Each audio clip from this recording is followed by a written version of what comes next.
Hello everyone. Welcome to For Nurses Preparation YouTube channel. I'm Neeraj Kumar Kathal. Today is 11 March 2022 and today's important MCQs for upcoming nursing jobs exams are: first question.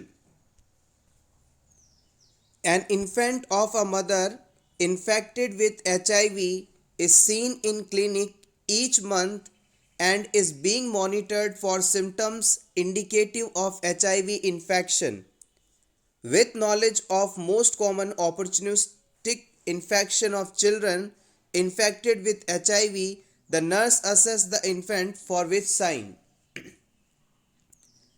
किसी HIV positive mother में हुए baby के अंदर HIV disease HIV infection transmit हुआ है या नहीं, इस चीज़ को पता करने के लिए उस बच्चे का लगातार हर महीने असेसमेंट किया जाता है। आपको अपने नॉलेज के हिसाब से ये बताना है कि HIV इन्फेक्शन होने के बाद इस बच्चे को मोस्ट कॉमनली कौन सा अपॉर्चुनिस्टिक इन्फेक्शन हो सकता है और इस इन्फेक्शन के होने के बाद सबसे पहले कौन सा सिम्टम देखने को मिलेगा। ये चीज़ आपको इन ऑप्शंस के हिसाब से बतानी है। Option A coughing, option B liver failure, option C watery stool, option D nuchal rigidity.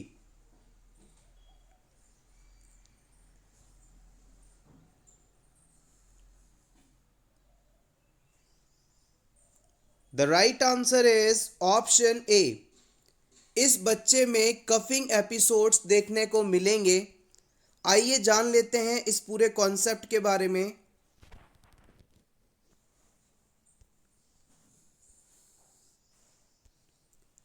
Acquired immunodeficiency syndrome means AIDS is a disorder caused by HIV and characterized by generalized dysfunction of immune system.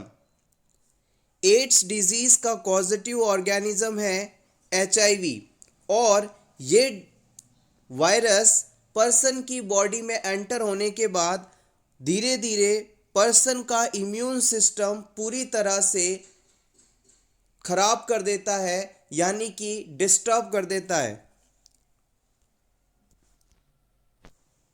Most common opportunistic infection of children infected with HIV is pneumocystis jirovecii pneumonia, which occurs most frequently between the age of 3 and 6 months when HIV status may be indeterminate. Newborn baby में HIV होने के बाद सबसे ज़्यादा होने वाला ऑपर्चुनिस्टिक infection है न्यूमोसिस्टिक जीरोवेकी के द्वारा होने वाला निमोनिया, और ये निमोनिया जनरली बच्चे में 3 से 6 महीने की उम्र में देखा जाता है। सिंपली इस शब्द को समझिए, ऑपर्चुनिस्टिक इन्फेक्शन का मीनिंग क्या है। ऑपर्चुनिटी का मतलब होता है कि मौका, यानी कि हमारे शरीर के आसपास बहुत सारे harmful bacteria, virus, micro organisms मौजूद रहते हैं, लेकिन हमारे बॉडी का इम्यून सिस्टम इसे हमें बीमार नहीं करने देता, हमारी प्रोटेक्शन करता रहता है। लेकिन किसी कारण से यदि हमारा इम्यून सिस्टम ठीक तरह से काम ना करे या कमज़ोर हो जाए, हमारी इम्यूनिटी खत्म हो जाए, कमज़ोर हो जाए, तब ये सभी बैक्टीरिया, वायरस या माइक्रो ऑर्गेनिजम्स हमारे शरीर में एंटर होके हमें बीमार कर सकते हैं। HIV एड्स होने पर हमारा इम्यून सिस्टम पूरी तरह से बिल्कुल जीरो हो जाता है, खराब हो जाता है, खत्म हो जाता है, और इसी समय फ़ायदा उठाकर न्यूमोसिस्टिक जीरोवेकी नाम का माइक्रो ऑर्गेनिज्म सबसे पहले आकर हमारे लंग्स को प्रभावित करता है और बच्चों में इसके कारण निमोनिया जैसी कंडीशन देखी जाती है। Cough is a common sign of this opportunistic infection. Pneumonia होने पर कफिंग एपिसोड्स का होना बिल्कुल नॉर्मल है। Watery stool is noted in gastroenteritis. Option में दिया गया watery stool finding gastroenteritis condition में होता है, जबकि नक्कल रिजिडिटी मेनिंजाइटिस कंडीशन से रिलेटेड है। नकल रिजिडिटी का मतलब है गर्दन वाले हिस्से में अकड़न का आना, गर्दन की मूवमेंट का कम हो जाना। Question number 2, adequate fluid replacement and vasopressin replacement are objectives of therapy for which of the following disease process? आपको इन चारों ऑप्शंस में से उस डिजीज कंडीशन को सेलेक्ट करना है जिसमें फ्लूइड और वैसोप्रेसिन की कमी होती है और इसके ट्रीटमेंट के लिए पेशेंट को फ्लूइड और वैसोप्रेसिन देना होता है। आपके ऑप्शंस हैं diabetes mellitus, diabetes insipidus, diabetes ketoacidosis या फिर syndrome of inappropriate anti diuretic hormone secretion, जिसे आप SIADH के नाम से भी जानते हैं।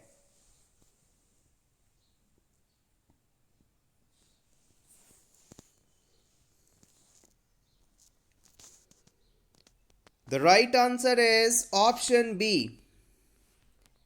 It is diabetes insipidus. Maintaining adequate fluid and replacing vasopressin are main objectives in treating diabetes insipidus. Diabetes insipidus के ट्रीटमेंट के लिए वैसोप्रेसिन का रिप्लेसमेंट और फ्लूइड का रिप्लेसमेंट आवश्यक रूप से किया जाना चाहिए।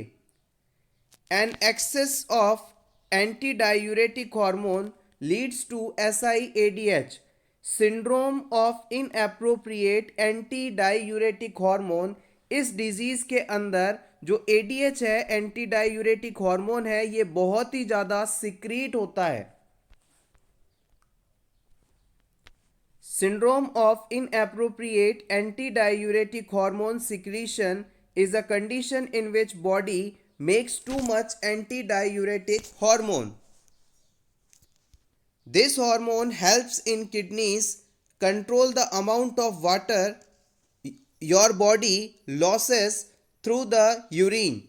SIADH causes the body to retain too much water. देखिएगा, इस पूरी बात को समझ लेते हैं। हमारे बॉडी में हाइपोथैलेमस के द्वारा ADH हार्मोन का निर्माण किया जाता है और ये anti diuretic hormone posterior pituitary gland में आकर स्टोर हो जाता है और जब बॉडी को इसकी रिक्वायरमेंट होती है ये यहाँ से सिक्रीट किया जाता है। एंटी डायूरेटिक हार्मोन, जैसा कि नाम से ही पता चल रहा है, एंटी डायूरेटिक यानी ऐसा हार्मोन जो हमारी बॉडी में यूरिन की मात्रा को कम करता हो। अगर मान लीजिए किसी पर्सन के अंदर ये ADH हार्मोन मौजूद ना हो तो हमारी किडनी से बहुत ही ज़्यादा यूरिन का फॉर्मेशन किया जाने लगेगा। ADH हार्मोन नेफ्रॉन्स में कलेक्टिंग डक्ट और लूप ऑफ हेनले के पास से वाटर को रीएब्जॉर्ब करके यूरिन की मात्रा को लगभग 1.5 लीटर्स पर डे तक रेगुलेट करता है और अगर किसी कारण से ADH हार्मोन ना हो तो पर्सन में per day urine output 15 litres तक हो सकता है। तो अगर किसी पर्सन में ADH हार्मोन सफिशिएंट मात्रा में नहीं बनता है तो उसे हम ADH हार्मोन देते हैं, साथ ही साथ फ्लूइड भी देते हैं ताकि पर्सन में हो रहा एक्सेसिव यूरिन आउटपुट के कारण डिहाइड्रेशन लिमिट हो सके और इसी कंडीशन को आप डायबिटीज़ इंसिपिडस के नाम से जानते हैं। देखिएगा, डायबिटीज़ मेलाइटस और डायबिटीज़ इंसिपिडस दोनों ही डिजीज़ के अंदर डायबिटीज़ शब्द आता है, लेकिन डायबिटीज़ इंसिपिडस का इंसुलिन से कोई लेना देना नहीं है। डायबिटीज़ इंसिपिडस जो डिजीज़ है वो पूरा ADH पर निर्भर है, जबकि डायबिटीज़ मेलाइटस कंडीशन के अंदर इंसुलिन की कमी के कारण बॉडी में हाइपरग्लाइसीमिया होता है। होपफुली ये चीज़ आपको अब समझ में आ गई होगी और ADH हार्मोन से जुड़ा दूसरा डिजीज़ है जिसमें एडीएच का बहुत ही ज़्यादा सिक्रीशन होने लगता है और इस कंडीशन को हम SIADH कंडीशन के नाम से जानते हैं, syndrome of inappropriate anti diuretic hormone disease. अगर किसी पर्सन के अंदर एडीएच बहुत ही ज़्यादा सिक्रीशन होगा तो यूरिन का फॉर्मेशन बिल्कुल ना के बराबर हो जाएगा। सो एडीएच इंक्रीज होता है तो SIADH कंडीशन, और एडीएच अगर डिक्रीज होता है तो ये कंडीशन डायबिटीज़ इंसिपिडस के नाम से जानी जाती है। एग्जाम पॉइंट ऑफ व्यू से ये दोनों ही डिजीज कंडीशंस इंपॉर्टेंट हैं, प्रीवियस एग्जाम में यहां से क्वेश्चन पूछे गए हैं। Diabetes ketoacidosis is a result of severe insulin insufficiency. Diabetes ketoacidosis जो डिजीज है उसके अंदर इंसुलिन की बहुत ही ज़्यादा कमी हो जाती है और इस कमी के कारण बॉडी में कीटोन बॉडीज का फॉर्मेशन होने लगता है। यही कंडीशन डायबिटीज कीटोएसिडोसिस कहलाती है। Question number 3, normal serum level of sodium is. Normal serum sodium level आपको बताना है 135 से 145 MEq/L, 145 to 155, 3.5 to 5.2, 9 to 11।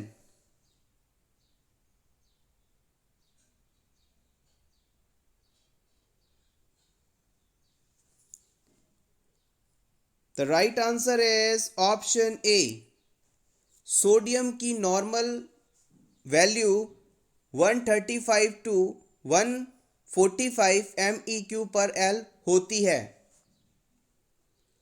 Question number 4, pain in the calf with dorsiflexion of foot is known as. अगर किसी person को आप सुपाइन पोजीशन में लिटाकर उसके लेग को डॉर्सीफ्लेक्स करते हैं और ऐसा करते ही पर्सन के काफ एरिया के अंदर पेन होता है तो ये कंडीशन क्या कहलाती है? Homans sign, Trousseau sign, Chvostek sign या कर्न साइन?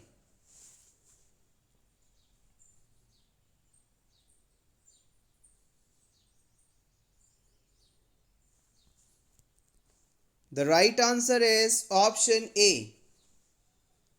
लेग को, पैर को डॉर्सीफ्लेक्स करने पर अगर काफ मसल्स में पेन होता है तो ये कंडीशन होमान साइन के नाम से जानी जाती है और इसे हम नॉर्मली DVT कंडीशन में देखते हैं। Pain in the calf with dorsiflexion of foot indicate thrombophlebitis और thrombosis.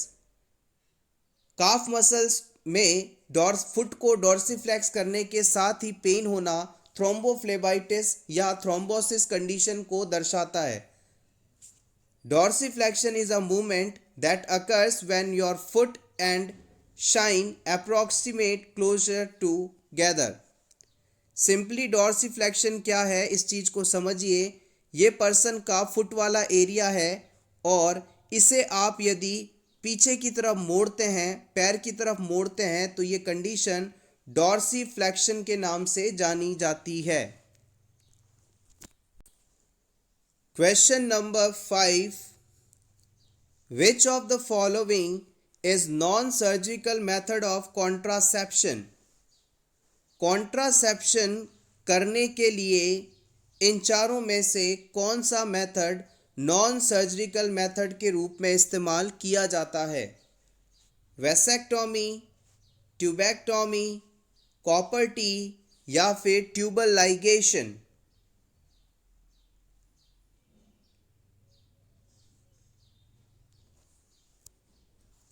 The right answer is option C, it is copper T. What is vasectomy?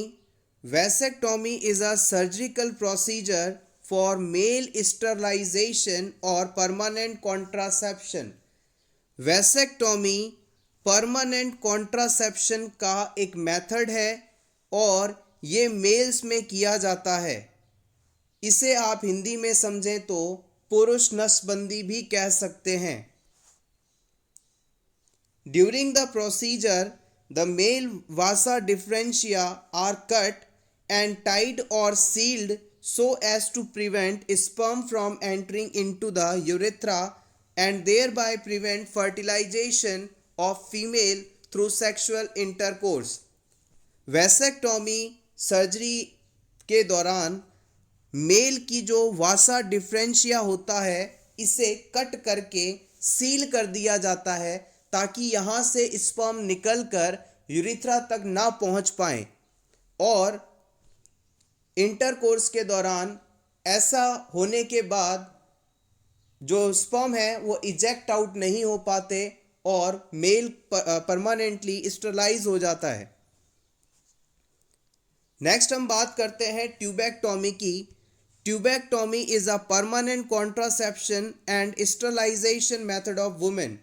Tubectomy womens में किया जाने वाला स्टरलाइजेशन मेथड है जो कि एक परमानेंट कॉन्ट्रासेप्शन मेथड के रूप में इस्तेमाल किया जाता है। इसे आप महिला नसबंदी के नाम से भी जान सकते हैं। It is a major surgery in which fallopian tubes are blocked or cut so the egg is unable to travel from ovaries to uterus, thereby eliminating any chance of pregnancy। देखिएगा ट्यूबेक्टोमी प्रोसीजर में क्या किया जाता है कि जो female की जो फैलोपियन ट्यूब्स हैं इन्हें कट कर दिया जाता है या इसे लाइगेट कर दिया जाता है ताकि ओवम जो है आगे यूट्रस की तरफ पहुंच ही ना पाए और जब तक ओवम और स्पर्म नहीं मिलेंगे तब तक वहाँ पर प्रेगनेंसी होने की संभावना नहीं देखी जाती। आप चाहें तो इसका स्क्रीनशॉट ले सकते हैं।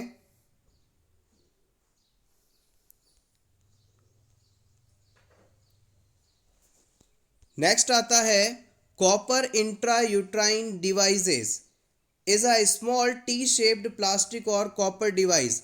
जो कॉपर टी आप सुनते हैं वो कॉपर या प्लास्टिक से बनी टी शेप्ड डिवाइस होती है। दिखने में ये टी आकार की इक्विपमेंट होती है। Copper IUD constantly release a small amount of copper into the uterus. इस टी आकार की डिवाइस के ऊपर अलग अलग जगह पर कॉपर वायर लगा होता है और इसे जब हम यूट्रस में एक बार लगा देते हैं, इंसर्ट कर देते हैं, तो इस कॉपर वायर के द्वारा लगातार कॉपर का रिलीज किया जाता है। The copper IUD can also be used for emergency contraception instead of emergency contraceptive pills morning after pills. कई बार हम कॉपर टी को एमरजेंसी में भी इस्तेमाल कर सकते हैं।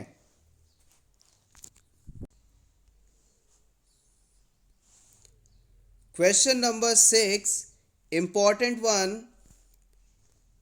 Respiration is irregular, characterized by apnea and hyperventilation। Previous exam में कई बार इस क्वेश्चन को पूछा गया है, इम्पॉर्टेंट है। अगर किसी पर्सन में रेस्पिरेशन इरेगुलर हो और उसमें hyperventilation apnoea, hyperventilation apnoea, hyperventilation apnoea, इस तरह से रेस्पिरेशन हो रहा हो तो ये कंडीशन क्या कहलाएगी? Option A Cheyne Stokes respiration, hyperventilation, Kussmaul's respiration या फिर सेगिंग।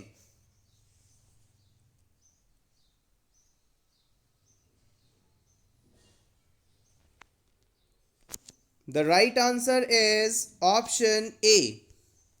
इसे आप काइन स्ट्रोक रेस्पिरेशन भी कहते हैं या सिंपली इसे आप याद रखने के लिए इस प्रकार से याद रखें, chain stroke respiration, chain stroke respiration, chain stroke respiration.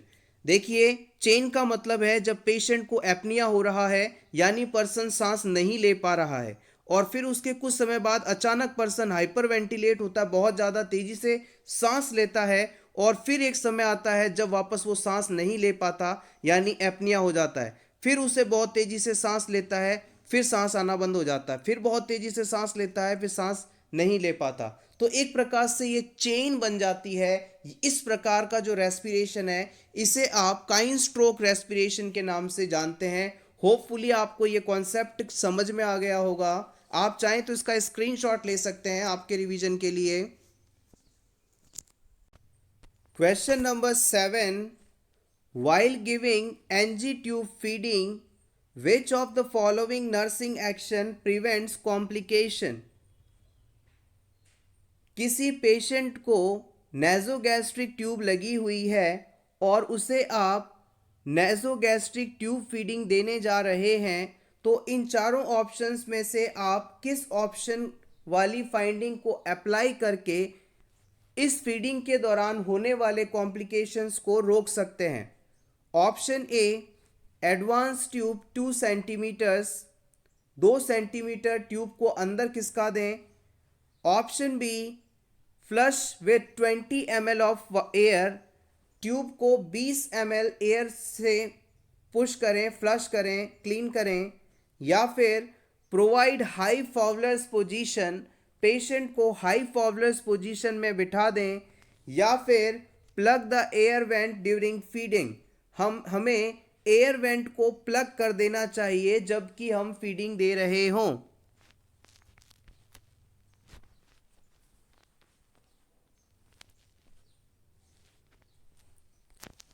The right answer is option C. हमें इस पेशेंट को नेज़ोगैस्ट्रिक ट्यूब फीडिंग देते समय हाई फॉवलर्स पोजीशन देनी है। Option C is correct. High Fowler's position helps in easy administration and also to prevent regurgitation. जब आप patient को हाई फॉवलर्स पोजीशन देते हैं तो उस समय पेशेंट में ग्रेविटी के इफेक्ट के कारण जो फीडिंग आप पेशेंट को देंगे वो स्टमक में ही रहेगी। अगर मान लीजिए पेशेंट को आपने सुपाइन पोजीशन में फीडिंग दी तो फीडिंग स्टमक में तो जाएगी लेकिन ग्रेविटी के इफेक्ट के कारण वापस माउथ के थ्रू बाहर आ सकती है, रिगर्गिटेट हो सकती है। पेशेंट में फीडिंग देने के बाद रिगर्गिटेशन ना हो, backward flow of food towards mouth ना हो, तो इस कंडीशन को रोकने के लिए हाई फॉवलर्स पोजीशन देना सबसे ज़्यादा ज़रूरी है। याद रखिएगा, जब आप नर्सिंग ऑफिसर्स बन जाएंगे और क्रिटिकल केयर में पेशेंट्स की केयर कर रहे होंगे तो हमेशा याद रखें कि जब भी आपको फीडिंग देना हो तो पेशेंट को हमेशा हाई फॉवलर्स या सेमी फॉवलर्स पोजीशन दें, अदरवाइज पर्सन में रिस्क ऑफ एस्पायरेशन बढ़ सकता है। Question number 8, which among the following is an indication of portal hypertension? Portal hypertension होने पर कौन सी फाइंडिंग देखने को मिलती है ये आपको बताना है। Option A, asterixis. Option B, haematemesis. Option C, elevated blood pressure. Option D, confusion.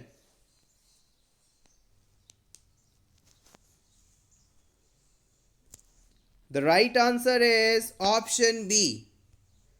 अगर पर्सन को पोर्टल हाइपरटेंशन हुआ है तो उसमें हेमेटेमेसिस जैसी फाइंडिंग देखने को मिलेगी, यानी पर्सन की वॉमिटिंग में ब्लड की प्रेजेंस देखने को मिलेगी। Portal hypertension is an increase in the blood pressure with in a system of veins called portal venous system. हमारे लीवर एरिया के आसपास पाई जाने वाली वीनस सिस्टम को हम पोर्टल वीनस सिस्टम के नाम से जानते हैं। और अगर किसी कारण से इस पोर्टल वीनस सिस्टम में प्रेशर बढ़ जाए तो इस कंडीशन को आप पोर्टल हाइपरटेंशन के नाम से जानते हैं।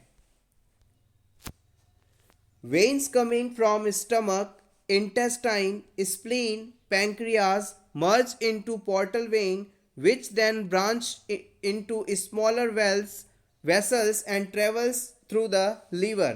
हमारे स्टमक, इंटेस्टाइन, स्प्लीन, पैंक्रियास इन चारों ऑर्गन से डीऑक्सीजनेटेड ब्लड को लेकर वेन्स आती है और फिर एक पोर्टल वेन में बन जाती हैं और फिर ये पोर्टल वेन छोटी छोटी ब्रांचेस में डिवाइड होकर लीवर तक सप्लाई पहुंचाता है। They may develop life threatening haemorrhage with haematemesis and melena. याद रखिएगा, पोर्टल हाइपरटेंशन एक बहुत ही डेंजरस कंडीशन है, लाइफ थ्रेटनिंग कंडीशन है। इसके अंदर एक्सेसिव हैमरेज हो सकता है जिसमें हेमेटेमेसिस और मेलिना के रूप में फाइंडिंग्स आती हैं। आप चाहें तो इसका स्क्रीनशॉट ले सकते हैं, इंपॉर्टेंट है ये। Question number 9, what is Colles fracture? Colles fracture क्या है ये आपको बताना है। Option A, fracture at distal radius, हमारी रेडियस बोन के डिस्टल एरिया में होने वाला फ्रैक्चर है ये। Option B, fracture at the distal fibula, fibula bone के डिस्टल पार्ट में होने वाला फ्रैक्चर है कोलेज फ्रैक्चर। या फिर टीबिया के डिस्टल पार्ट में होने वाला फ्रैक्चर है ये, या फिर अल्ना के डिस्टल पार्ट में होने वाला फ्रैक्चर है ये।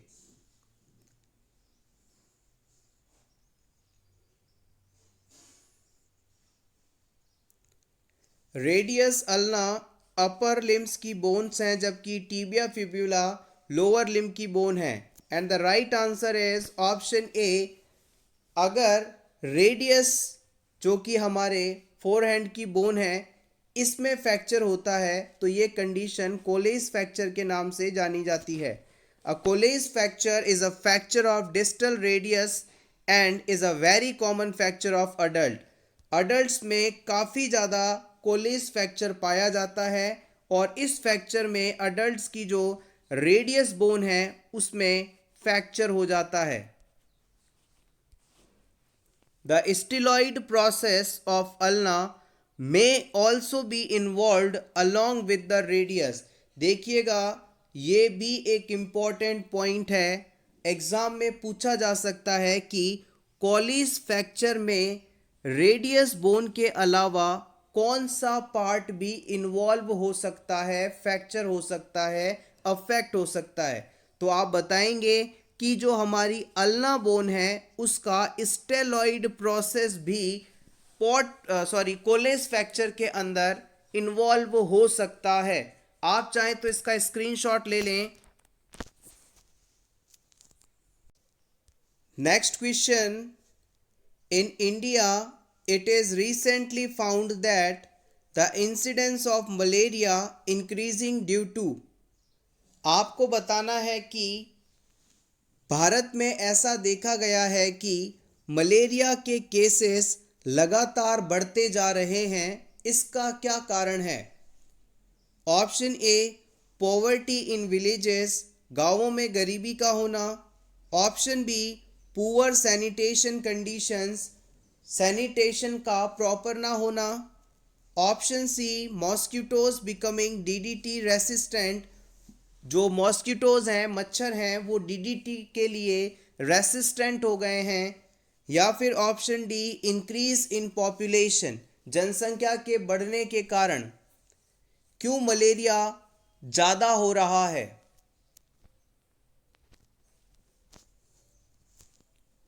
The right answer is option C. जो मॉस्किटोज हैं वो डीडीटी के लिए रेसिस्टेंट हो गए हैं। डीडीटी का फुल फॉर्म है dichloro diphenyl trichloro ethane. Dichloro diphenyl trichloro ethane was developed as first of modern synthetic insecticides in 1940। DDT सबसे पहला डेवलप किया गया सिंथेटिक इंसेक्टिसाइड था जो कि 1940 में बनाया गया था। इंसेक्टिसाइड का मतलब है कि ऐसा सब्सटेंस जो कि इंसेक्ट को किल करता हो।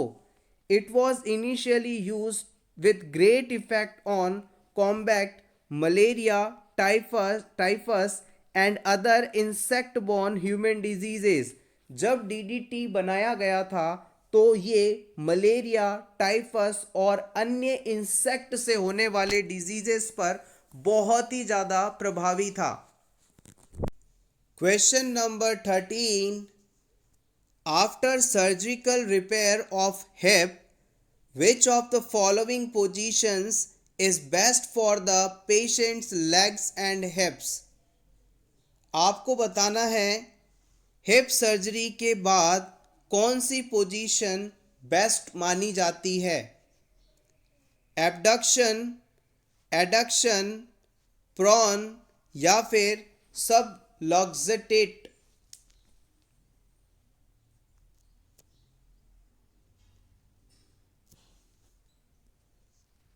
The right answer is option A. It is abduction.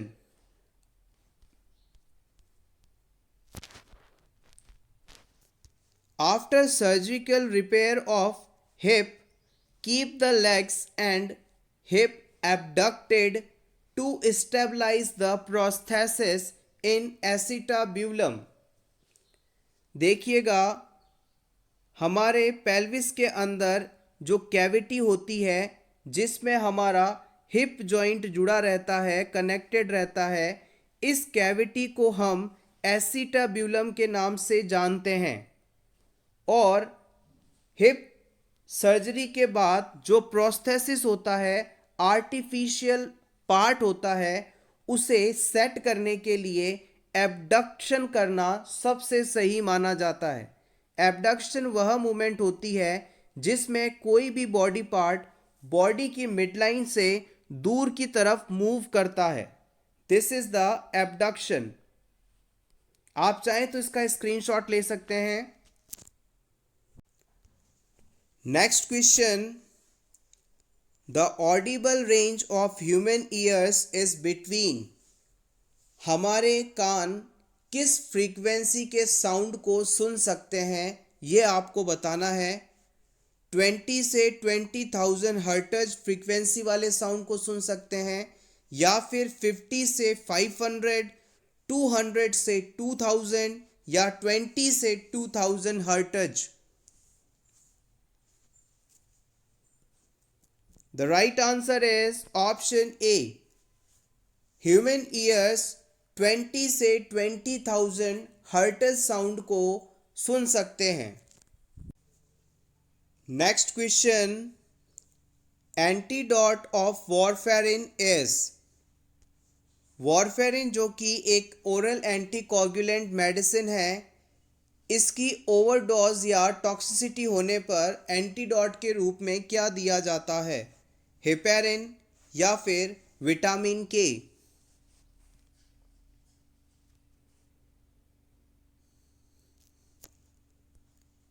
The right answer is option B. Warfarin के एंटीडोट के रूप में हम विटामिन के का इस्तेमाल करते हैं। और हेपेरिन जब किसी पेशेंट को दिया जाता है तो इसकी टॉक्सिसिटी होने पर एंटीडोट के रूप में प्रोटामीन सल्फेट का इस्तेमाल किया जाता है। ये दोनों ही चीज़ें बहुत ही ज़्यादा इम्पॉर्टेंट हैं। आप चाहें तो इसका स्क्रीनशॉट ले सकते हैं।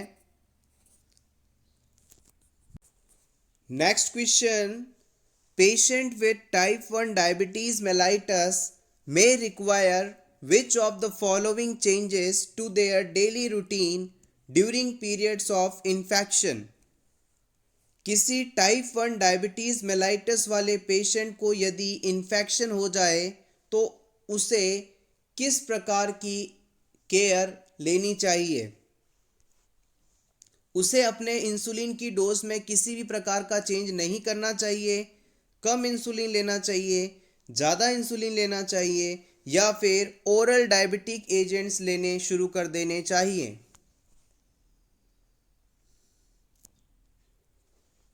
The right answer is option सी।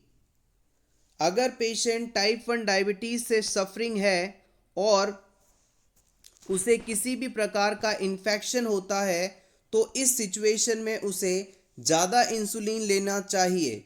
क्योंकि इन्फेक्शन के केस में, इलनेस के केस में पर्सन में जो ब्लड ग्लूकोज का लेवल है वो इंक्रीज होने लग जाता है, और इस बढ़े हुए ग्लूकोज लेवल को मेंटेन करने के लिए ज़्यादा इंसुलिन की ज़रूरत होती है।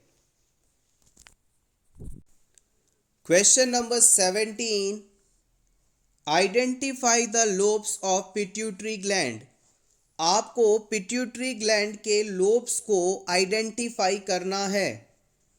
Option A adenohypophysis, option B intermediate lobes of pituitary, option C neurohypophysis, या फिर option D all of the above.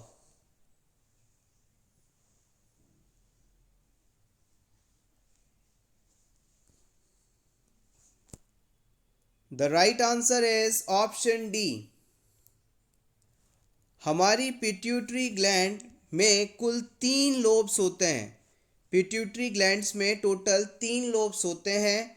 सबसे पहला आता है एंटीरियर लोब, जिसे आप एडिनोहाइपोफाइसिस के नाम से जानते हैं। फिर आता है पोस्टीरियर लोब, जिसे न्यूरोहाइपोफाइसिस के नाम से जानते हैं। और थर्ड वन है इंटरमीडिएट लोब। इस लोब का एग्जैक्ट फंक्शन नोन नहीं है, इसलिए इसका डिस्कशन कम किया जाता है। लेकिन एग्जैक्टली आपसे पूछा जाए कि कुल कितने लोब्स होते हैं तो आप हमेशा याद रखेंगे पिट्यूटरी ग्लैंड के अंदर 3 लोब्स होते हैं। Question number 18, which of the following is a negative symptom of schizophrenia. आपको बताना है कि इन चारों ऑप्शंस में से सिजोफ्रेनिया का नेगेटिव सिम्टम कौन सा है। Anhedonia, delusion, hallucination, clang association. Previous exam में इसे पूछा गया है। The right answer is option A. Schizophrenia का एक नेगेटिव सिम्टम एनहेडोनिया है। एनहेडोनिया का मतलब होता है कि पेशेंट में सिजोफ्रेनिया होने के बाद उसे उन सभी एक्टिविटीज़ को करने पर प्लेजर फील नहीं होता, आनंद नहीं आता, खुशी नहीं मिलती, जो कि इस डिजीज़ के होने से पहले करने पर प्लेजर फील होता था, आनंद आता था। जैसे मान लीजिए किसी पर्सन को क्रिकेट खेलने का शौक है और उसे क्रिकेट खेलने या देखने पर एन्जॉयमेंट फील होता है, लेकिन सिजोफ्रेनिया होने के बाद क्रिकेट मैच को वो नहीं देखता, उसे खुशी नहीं मिलती, तो ये कंडीशन एनहेडोनिया कहलाता है। Hopefully this is clear. The symptoms of schizophrenia are usually classified into positive and negative symptoms. Schizophrenia disease के सिम्टम्स को हम 2 कैटेगरीज में डिवाइड कर सकते हैं। पहला है पॉजिटिव सिम्टम्स और दूसरा है negative symptoms. Any changes in behaviour और थॉट सच एज हेल्यूसिनेशन और डेल्यूशन। पॉजिटिव सिम्टम्स में हम उन सभी सिम्टम्स को इंक्लूड करेंगे जो कि पर्सन के बिहेवियर और थॉट्स में देखे जाते हैं, और एग्जाम्पल के रूप में देखा जाए तो हेल्यूसिनेशन और डेल्यूशन है। नेगेटिव सिम्टम्स की बात की जाए तो where people appear to withdraw from world around them, take no interest in everyday social interactions and often appear emotionless and flat. Schizophrenia के नेगेटिव सिम्टम्स में हम पेशेंट को ऐसा देखते हैं कि वो सोशल लाइफ से दूर भागने लगता है, अकेला रहना प्रीफर करता है, किसी से बात नहीं करता और इमोशनलेस हो जाता है, फ्लैट अफेक्ट दिखाई देता है। आप चाहें तो इसका स्क्रीनशॉट ले सकते हैं आपके रिवीजन के लिए। Negative symptoms include blunting of affect, poverty of speech, thought, apathy, anhedonia, reduced social drive, loss of motivation, lack of social interest in attention to social और कॉग्निटिव इनपुट। ये सभी पॉइंट्स सिजोफ्रेनिया के important negative symptoms हैं। इनमें से कोई भी point आपसे एग्जाम में पूछा जा सकता है। Question number 19, rate of ventilation exceed normal. जब किसी पर्सन में रेस्पिरेशन की जो रेट है, दर है, वो अचानक से बढ़ जाए तो ये कंडीशन क्या कहलाती है? याद रखिएगा, नॉर्मल रेस्पिरेशन 12 से 20 ब्रीथ्स पर मिनट माना जाता है। यानी एक मिनट में पर्सन 12 से लेकर 20 बार सांस लेता है। और अगर पर्सन 20 से ज़्यादा बार सांस लेने लगे, यानी रेट इंक्रीज हो जाए, दर बढ़ जाए, तो ये कंडीशन क्या कहलाएगी, ये आपको बताना है। Cheyne Stokes respiration, hyperventilation, Kussmaul's respiration या फिर सिंगिंग।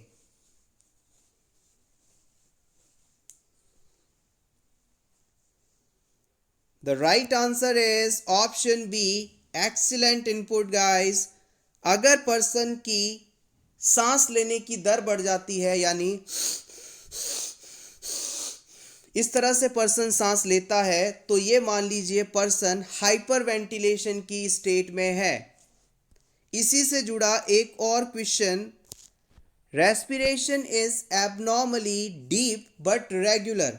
अब इस पर्सन के अंदर रेस्पिरेशन की रेट तो 12 से 20 पर मिनट ही है, लेकिन जो पर्सन है वो डीप ब्रीथ कर रहा है, गहरी गहरी सांसें ले रहा है। तो इस प्रकार का रेस्पिरेशन क्या कहलाएगा? Cheyne Stokes respiration, hyperventilation, Kussmaul's respiration या फिर सिंगिंग।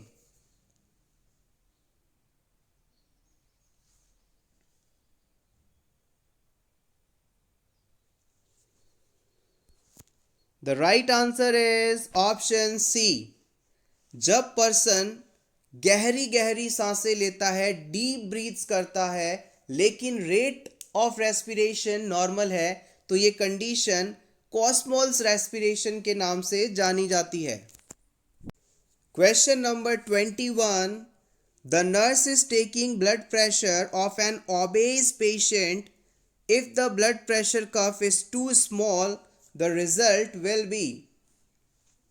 अगर किसी ओबेस क्लाइंट में, मोटापे से सफरिंग पर्सन में ब्लड प्रेशर आप ले रहे हैं और जो बीपी कप आपने इस्तेमाल किया है वो बहुत ही ज़्यादा स्मॉल है, छोटा है, तो इससे आने वाली जो रीडिंग है उस पर क्या प्रभाव पड़ेगा? ये फॉल्स एलिवेटेड होगी, यानी गलत आएगी और ज़्यादा आएगी। फॉल्स लो होगी, यानी गलत होगी और रीडिंग एक्चुअल रीडिंग से कम होगी। Blood pressure reading that is correct, बिल्कुल सही आएगी, इसमें कोई परिवर्तन नहीं होगा। या फिर ये सब नॉर्मल फाइंडिंग के रूप में देखी जाएगी, यानी नॉर्मल नहीं होगी। Which point is correct? The right answer is option ए। यहां पर फॉल्स एलिवेशन देखने को मिलेगा। देखिए कॉन्सेप्ट क्या कहता है, if the blood pressure curve is too small, the result will be a blood pressure that is false elevation.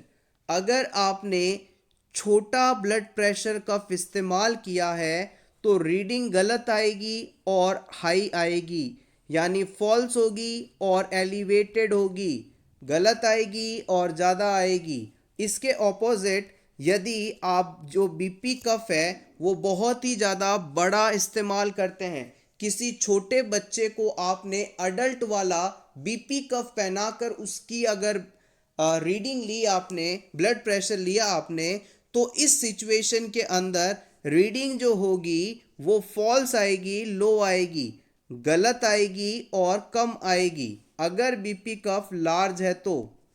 इस तरह से इसे आप याद रख सकते हैं। बहुत ही सिंपल कॉन्सेप्ट है और प्रीवियस एग्जाम में इस कॉन्सेप्ट से कई बार घुमा घुमा के क्वेश्चंस पूछे गए हैं।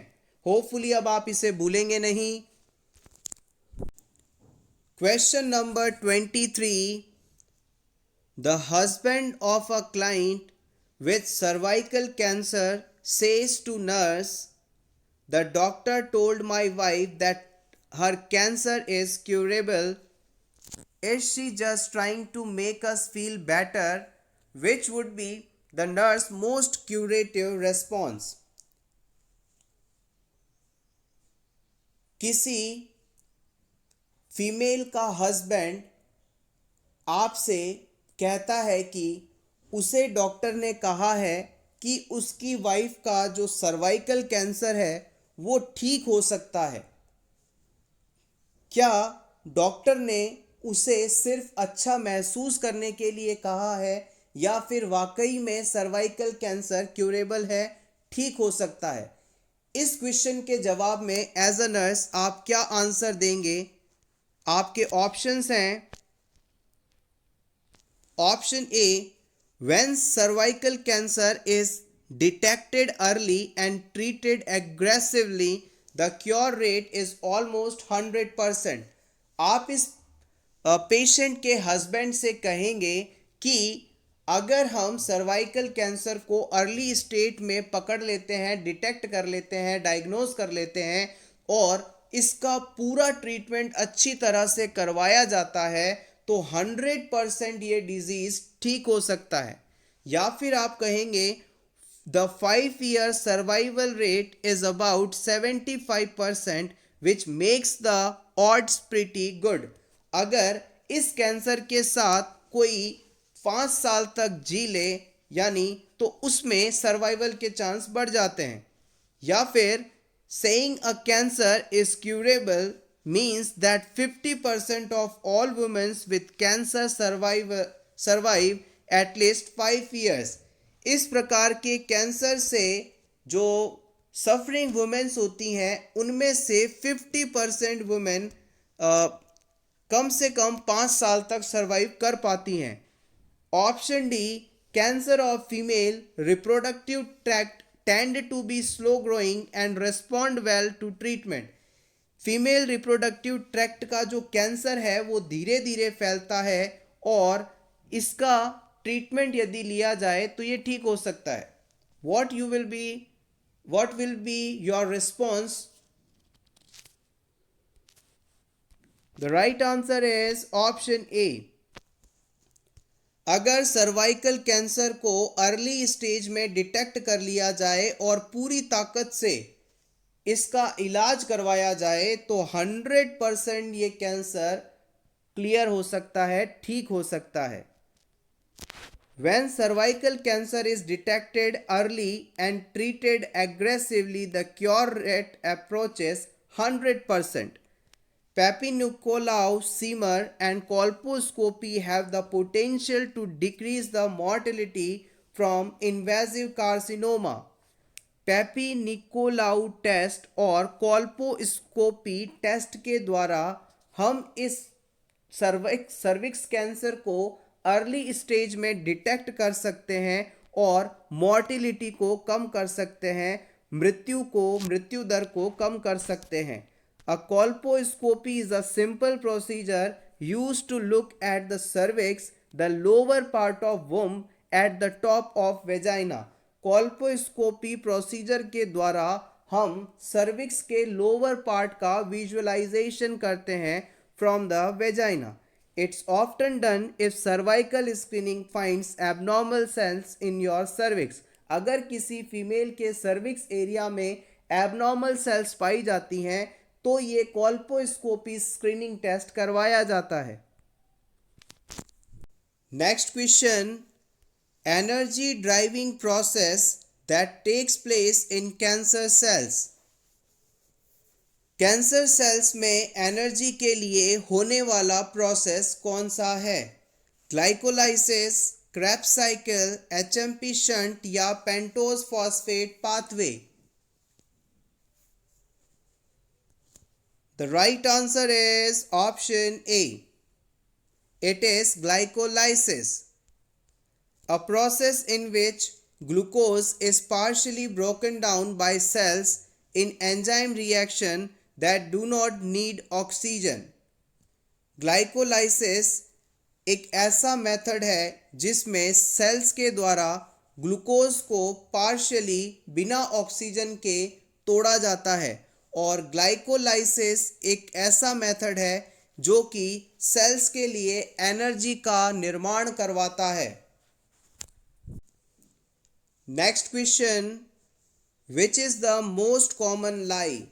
आपको बताना है मोस्ट कॉमन लाई कौन सी होती है, लॉन्गिट्यूडिनल, ट्रांसवर्स, ऑब्लिक या अनस्टेबल?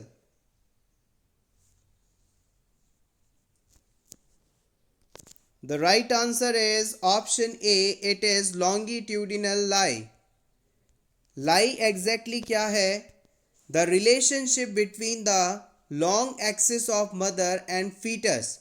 प्रेगनेंसी के दौरान मदर का लॉन्ग एक्सिस और बेबी का लॉन्ग एक्सिस, इन दोनों के बीच की रिलेशनशिप लाई कहलाती है। मान लीजिए ये मदर है और ये इसके वुम्ब में इसका बेबी है।